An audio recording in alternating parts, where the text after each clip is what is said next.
Smart. Time Warner Cable. Enjoy better. Mark One. A new report released this week by the Trust for America's Health says about a quarter of all adult New Yorkers are obese. That number puts New York at just the 42nd most overweight state in the country. Health experts here in the city say that's still too high.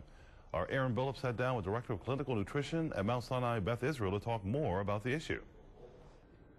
Louis, it's good news and bad news. The climbing rate of obesity has slowed here in New York and across the country, but as you mentioned, the rates are still too high overall. Joining me to talk more about the persistent problem is Dr. Rebecca Solomon, Director of Clinical Nutrition at Mount Sinai, Beth Israel. Thank you for joining me, Dr. Solomon. Anytime, thanks. So what did you think about the report? New York is like the 10th, has the 10th lowest obesity rate, and that sounds pretty good to be in the top 10 least obese states. It's good, relatively speaking, but the bar is pretty low. Let's just put it that way. So let's paint a picture about, just starting out, what obesity does to the body. It really wreaks havoc on our endocrine system. That means your pancreas, your liver, the way we metabolize food, the way we process food, the way we fight disease, the way we are generally equipped to handle day-to-day life, our motility, our mobility, all of that. Yeah, and it's also had a major impact on our healthcare system, just these continually rising rates of obesity throughout the country. It's a snowball effect. Yeah. So according to the report, baby boomers are the age group that have the highest level of obesity. Is there still time to turn that around as baby boomers age? What needs to be done there? If you figure the baby boomers are all in their late 60s, I guess, early 70s, yeah, there's time, but it's not easier as we get older. And unfortunately, for those baby boomers and anyone else who is already obese and fighting one or more serious health conditions, heart disease, diabetes, mobility, and the ability to stay active translates to the ability to burn more calories, that only becomes harder and harder. Yeah. And baby boomers are still aging up there. They're not quite in their 70s yet. I think they're like 49 into late 60s. Okay. But so there's still a little time for them to turn things around a little bit. But what needs to be done? I mean, we also see some of the highest numbers among African Americans, among Latinos, among those who are living in poverty. Sure. We see tons of interventions in, city, state, national programs. Do we just have the wrong approach? We need to start at the very, very basic point of learning to live with not being so full all the time.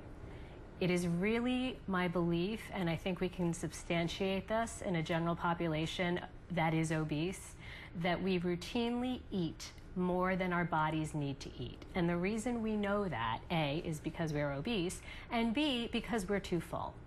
People have begun to, not begun, but I would say it wasn't always the case prior to 1950 or so.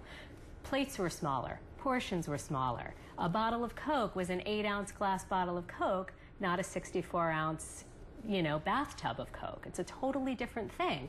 And the feeling of fullness that people now seem to require to indicate that they are done eating is way, way beyond what their bodies actually need. That's a good starting point.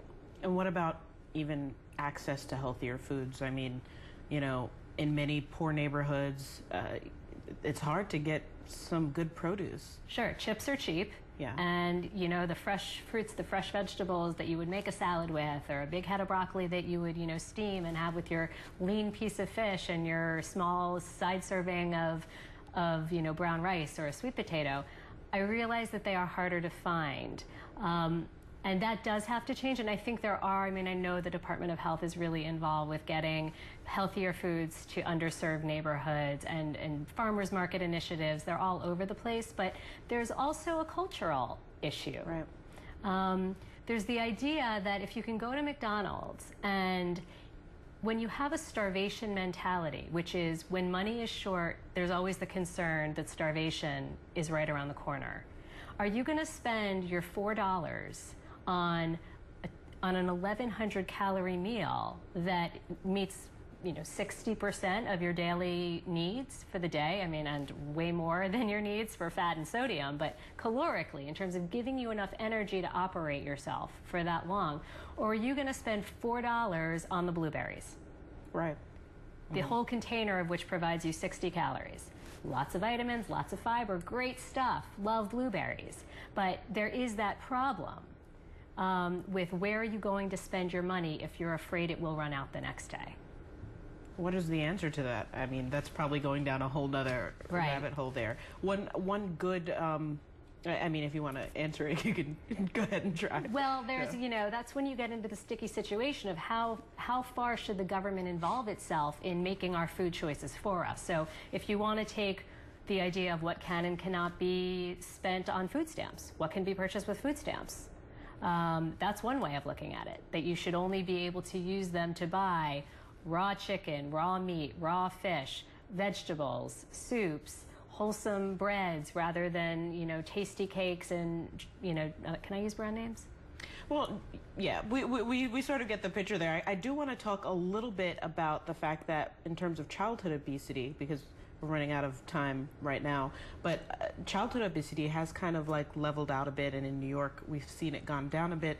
Yes. And that's a good thing because there has been tons of intervention in terms of what kids are eating in schools and what's available to them, right? This is true. I mean, they've changed the way you can and cannot have vending machines, where they can be, what can be in them. There are you have healthy lunch initiatives. There's more education. I think we should start younger, and I think we should drive it home even sooner about what you put in your body is as important as everything else in your day. Everything else you could possibly do. It's just as important. All right, well, we could probably talk about this forever, but I thank you so much for coming in and chatting with us about this, Dr. Solomon. You're welcome. Thanks for having me. There's much more to come in our second half hour. 9/11 first responders have until next week to sign up for state benefits. We'll tell you what they need to do after the break. Plus, Schools Chancellor Carmen Farina spoke exclusively to New York One Noticias today about universal pre-K. We'll tell you what she had to say. Stay with us.